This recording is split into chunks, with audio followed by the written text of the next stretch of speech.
Pinakamababang temperatura na itala sa Caloocan. Na nangahuhulugang paglakas ng ating amihan, umiiral na. Bagamat halos buong bansa magiging katamtaman ng panahon, pero ilang bahagi ng kanluran ng bansa at Visayas Region makakaranas pa rin ng mga ilang kalat-kalat na mga pag-ulan. Mindanao patuloy na makakaranas din ng mga isolated rain showers, especially sa may bandang Davao Region. At Northern Luzon, kasama ang Metro Manila, katamtaman at gloomy ang panahon kasama na ang haze dahil sa paglakas muli ng amihan.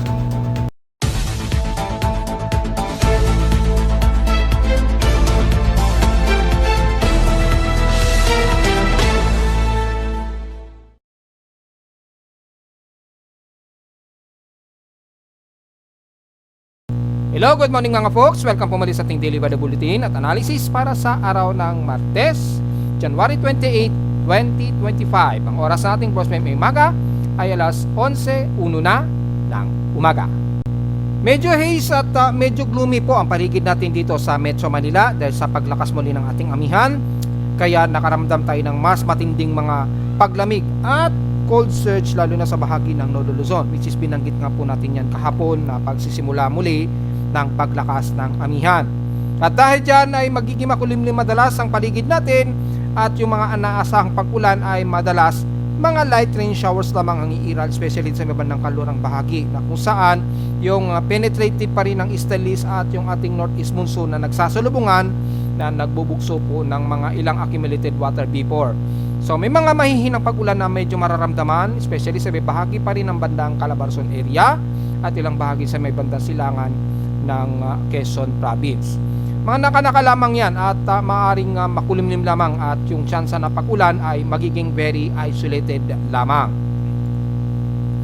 Sa ating current conditions sa forecast, gloomy haze at few clouds pa rin ang umiiral dito sa Metro Manila at ilang karatig Luzon, at makikita natin sa 3-day storm weather forecast prediction ay makikita na isolated lamang ang kalimitan na magiging pag-ulan.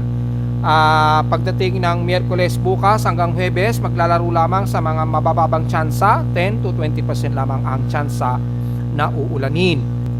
Sa lowest temperature na itala na Government Station kaninang 5:11 AM, nakapagtala na uli kami ng kauna-unahang pinakamababang temperatura ngayong buwan sa lowest of 22.3 degrees Celsius na pinakamababa na po ito o magiging pinakamababa na ito ngayong taon. Last year kasi nasa 22.1 degrees Celsius ang naging pinakamababa namin. Last year yan, 2024 ng January.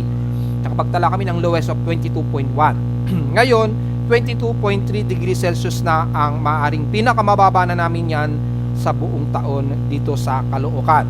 So, ibig sabihin lamang yan, ang Baguio City ay inaasahan natin nasa 10 o 11 degrees Celsius ang pinaka-lowest niyan. At sa may bandang Benguet area, expected aabot ng 9 degrees Celsius to 10 degrees Celsius na ang magiging pinakamababang temperatura. Gaya ng ating pinapaliwanag lagi since last year ng December, ay pagpasok ng January ay magkakaroon na naman sila ng pinaka frostbites dyan sa bahagi ng Benguet. At nagpauna na rin ako na magpaunang paalaala na pitasinan ninyo yung mga gulay ninyo dahil baka abutin kayo ng January, yung sobrang lamig ay makakasira po sa mga pananim natin dyan. So hopefully ay nagawa na po nila yon para maiwasan ang pagkasira ng ating mga gulay dyan, lalo na yung mga cauliflower, yung pechay bagyo, yan yung mga lugar na kung saan kailangan sa malalamig kasi na lugar itinatanim. So dahil sa sobrang mababang temperatura ay magkakaroon kayo ng frostbites dyan. May mapamumuo ng yelo sa mga pananim na makakasira ito. Sa pinakamataas na temperatura naman sa amin sa Caloocan kahapon ay nakapagtala kami ng pinakamataas na 31.6 degrees Celsius kahapon ito ng hapon at 1:05 PM, meaning ay napakababa ng heat index namin at 36.2 degrees Celsius lamang. So very comfortable at very cold breeze po ang mararanasan natin hanggang sa mga susunod pang mga araw. At dahil very cold breeze expected, mas halos zero visibility sa may bandang Tagaytay. At dyan naman sa mga matataas na lugar ng Baguio, Benguet, ay ingat po sa mga bumabiyahe dahil mas makulimlim o halos zero visibility po tayo dyan ingat po sa mga bumibiyahe umaakyat dyan sa lugar na yan. So wala tayong masyadong water vapor, usually cold surge lamang ang mararamdaman natin. So isolated lamang magiging pag-ulan, wala tayong masyadong magiging komento. So kitatabi natin sa peak extremes in past 24 hours ng unang San Jose sa may Mindoro Le na may pinakamataas na temperatura at nakapagtala sila ng pinakamataas na 33 degrees Celsius. Sa Baguio City, gaya nating sinabi kanina, 11.8 degrees Celsius ang pinakamababang temperatura sa bansa. Well, mas mababa syempre, automatic yan sa Benguet. Mga nasa 9 to 10 degrees Celsius malamang ang temperatura sa kanila. So napakaginaw, pakapalanan ng jacket ang mga kababayan natin dyan ngayon. Pagdating naman sa inulan ng Calayan, Cagayan naman ay nakaranas ng 124 mm na total rainfall naman. So ingat po at hopefully hindi kayo binaha dyan. At since nitong January ng second week ay wala kaming naitalang pag-ulan dito sa amin sa Caloocan. Nananatiling 40.2 mm ang total rainfall namin ngayong January 2025 yan. So wala pa rin kaming inulan dito sa amin.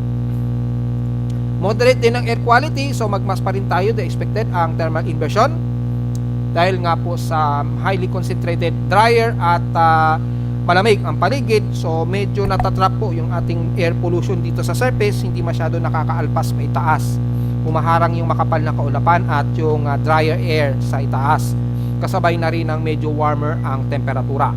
76 index o 76 ang pinaka-index natin ngayon na moderate air quality concentration. So magmas po tayo. Outside humidity 75%, katamtaman. Tumaas ito ng 1% since last hour. Nasa high pressure area tayo ngayon at 1013 hectopascals instead dito since last hour.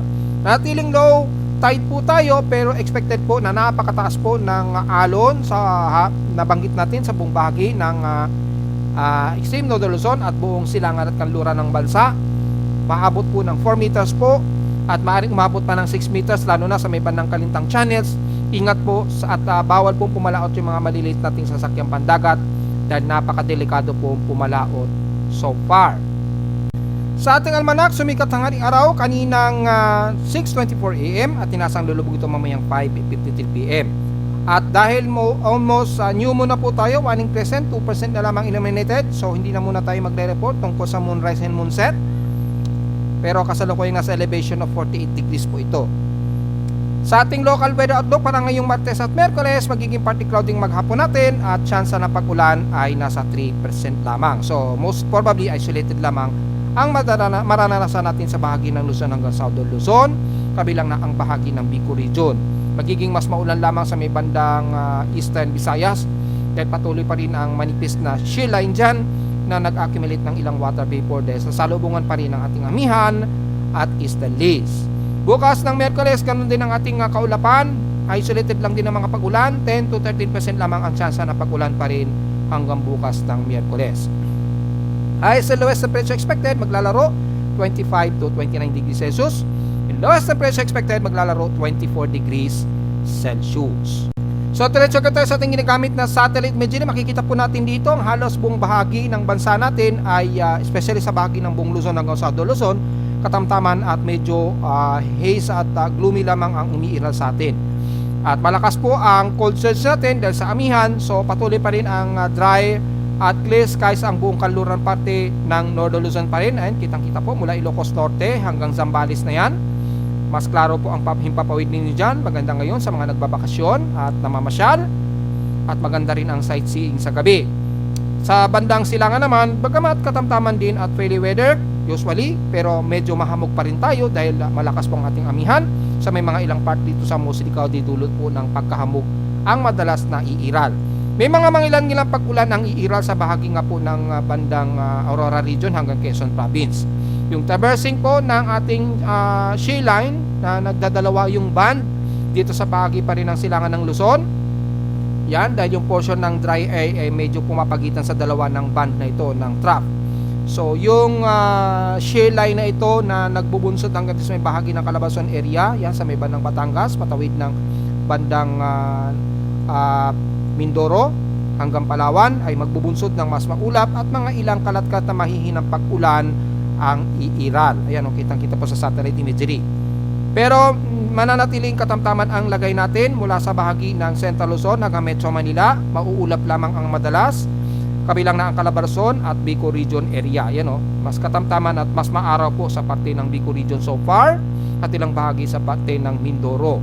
Wala sa bahagi ng Palawan ay magiging maulap lamang at ilang mahihinang isolated rain showers ang parte ng buong Cuyo o Coron, Palawan, kasama na ang bahagi dito sa sakop ng malapit sa may bandang San Vicente, yan, El Nido, yan, magiging maulap tayo dyan at asahan ng mga mahihina at kalat-kalat na pag-ulan.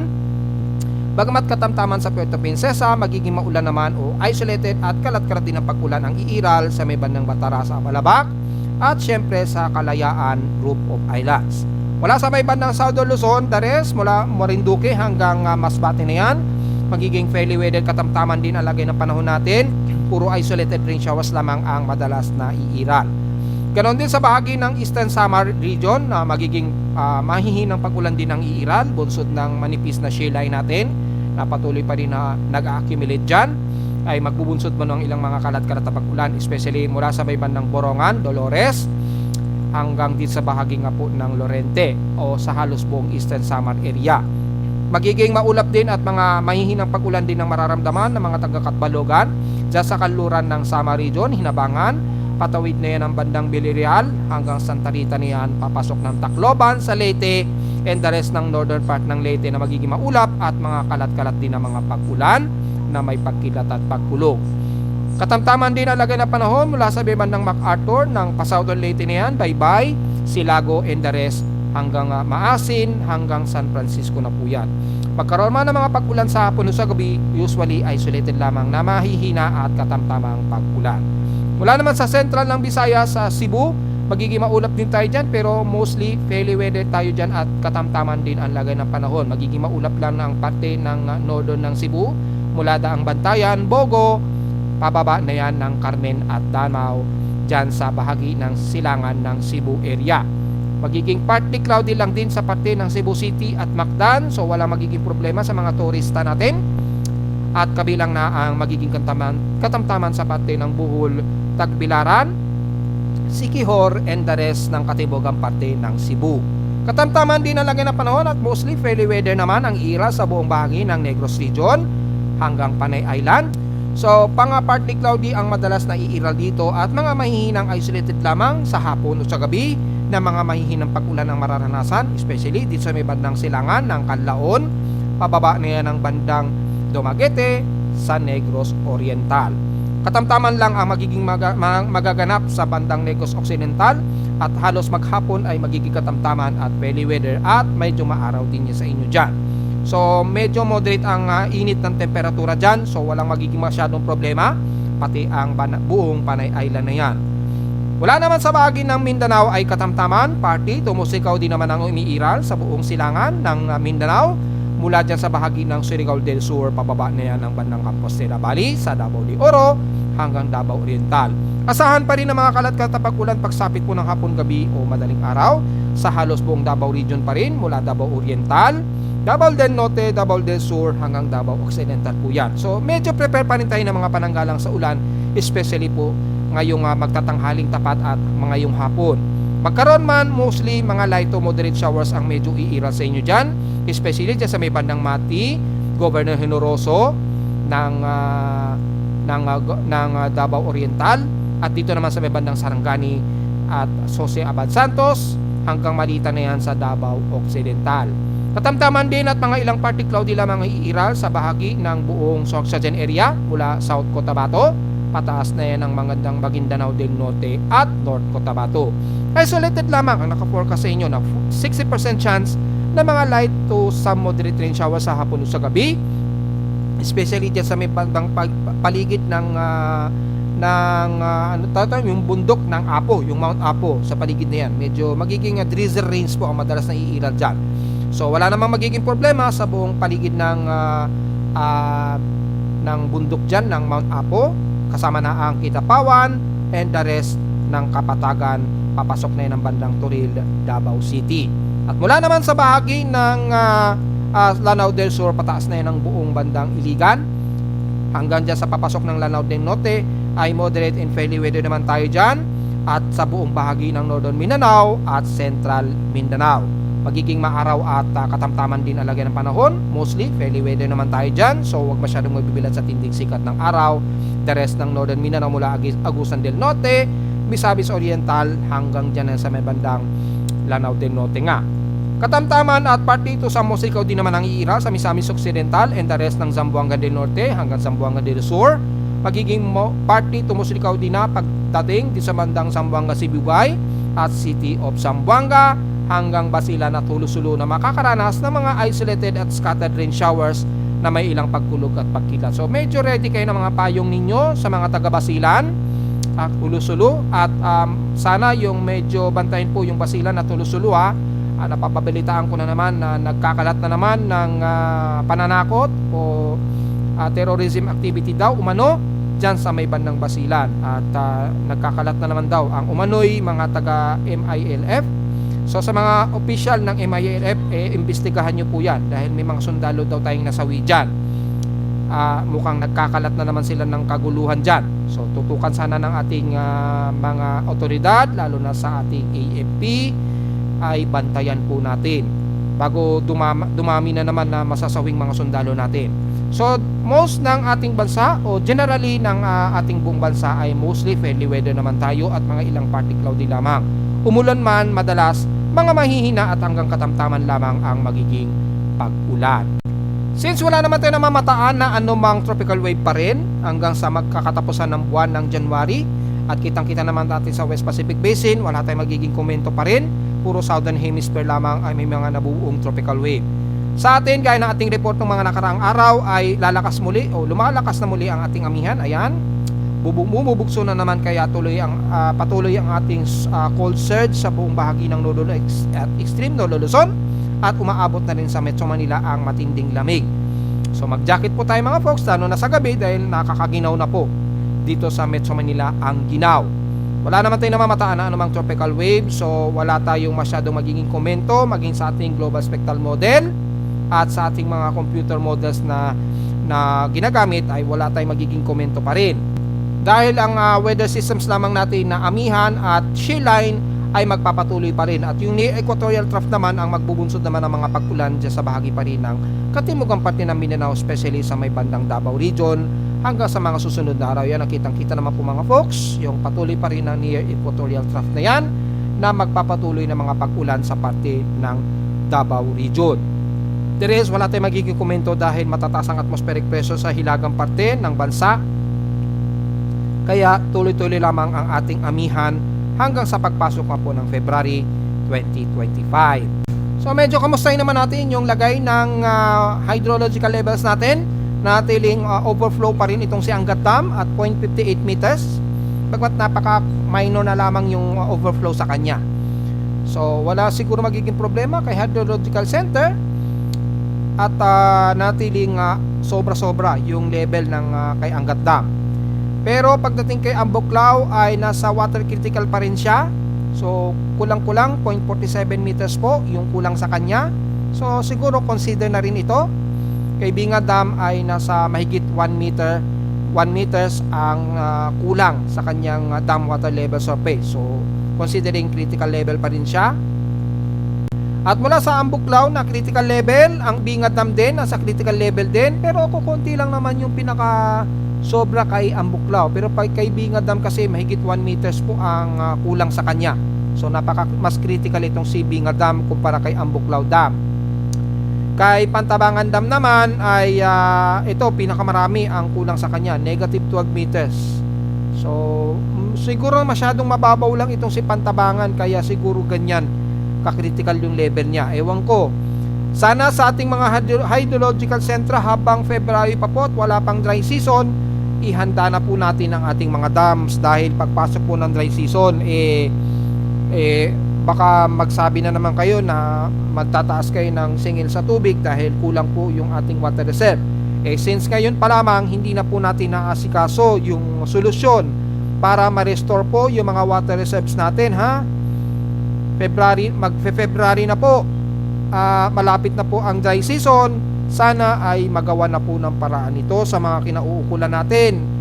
Dahil unfair naman po kung ipapasa nyo na naman sa consumer ang singil sa tubig na naman. Ilang beses na po tayo nagpapaalala ng maaga na kung maaari gawa na ng paraan yung mga kulang na water levels, lalo na kay Pantabangan, Binga Dam, Ambuklaw Dam. So yun lamang po, bagamat yung Lamesa Dam at Ipo Dam normal naman, at yung ating Angat Dam minor lamang yung mga nababawasan, pero sa iba na kailangan natin ng backup, kailangan ma-prepare po yan mga folks. Base naman dito sa ating dam water level graphs ay hindi naman masyado malaki ang significant ng pagbaba ng tubig. So medyo naglalaro lamang yung levels ni Angat at Magat Dam. Tutukan na lamang siguro si Ambuklaw at Binga Dam, lalo na kay Pantabangan Dam na nasa critical level ang kanyang water level dams. Sa Ulatin doon naman, medyo may na-detect na malakas-lakas na konti na pagyanig kaninang 14 o 13 AM. Yan, mga 12-13 AM o 14. At wala namang sumunod sa kanya, so probably around mga magnitude 4 plus ito. Kung sisilipin natin sa data feed mula sa pinaka-data ni PBox kanina, ito ay sa may bandang northeast ng Sablayan, Occidental Mindoro. Magnitude 4.3 po ito na may napakababaw lang na 1 kilometer lamang. Ayan, 12-13 AM nga po, eksakto. Eksakto sa ating nabigkas kanina. Ayan po yung seismogram. So magnitude 4.3 po ito ayon sa data feed PBox. 12-13 AM po naganap ngayong madaling araw kanina sa Sablayan, Occidental Mindoro. So na-detect yan dito sa amin sa Caloocan. Malamang intensity 2 po ang naging pagyanig dyan sa paligid ng Sablayan. Hopefully walang naging minor damages o cracks, dahil considering moderate po ang magiging damaging nito dahil 1 kilometer lamang ang lalim. So ingat na lamang po mga folks kung mayroong na-detect na intensity 2 na pagyanig. Hopefully ay walang masyadong naging crackings yung paligid dyan sa parte ng Sablayan, Mindoro. After nyan, mga minor earthquakes naman at wala namang sumunod na magnitude 4 plus base sa ating monitoring direkta mula sa data feed ni PBox. Ayan, isa lamang ang naging magnitude 4 plus, yung magnitude 4.3 sa may bandang northeast ng Sablayan, Occidental Mindoro. So kung bibilangin natin ng historical earthquakes, probably nasa 900 na siguro ito. Kung bibilangin natin, nasa total of 917 earthquakes na nga. 876 dito is magnitude 2.0 pataas, 35 sa magnitude 4.0 pataas, at nananatiling 6 ang ating magnitude 5.0 pataas, at so far wala namang naitalang humigit sa magnitude 5 na lindol. Natiling mataas ang cluster ng total earthquakes sa may bandang Visayas, Mindanao region. Ang cluster nito total of 528 na po, kundi gaya sa bahati ng Southern Luzon hanggang Northern Luzon na sa 154 to 140 total earthquakes lamang. So mag-iingat pa rin tayo sa may bandang Visayas at Mindanao, lalo na sa pagitan ng Surigao region at southeastern part ng Visayas at Davao region sa silangan na may pinakamarami pa ring total earthquakes na naitala. At narito naman ating 3-day to a day weather forecast para sa araw ng Martes, January 28, 2025.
At hanggang dito na lang po ating daily weather bulletin at analysis para sa araw ng Martes, January 28, 2025. Huwag mong kalimutan na mag-like, share, subscribe po sa ating YouTube channel at visit lamang anytime sa ating website at www.pimoweather.com para sa iba pang detalye na gusto nyo malaman na hindi natin naisama ngayong umaga at ngayong magtatanghaling tapat na dito sa ating report. Since stationary lamang, kaya lang lumalakas lang ang ating amihan. Kaya yung cold surge lamang ang magiging update natin ngayong araw at mula kahapon. At visit naman sa ating website sa gusto malaman na pinaka-dynamic events mula sa pinaka-aparato ko sa amin, sa Caloocan at sa data feeds mula sa iba't ibang weather agencies. Maraming salamat po mga folks at magandang tanghali na po sa ating lahat.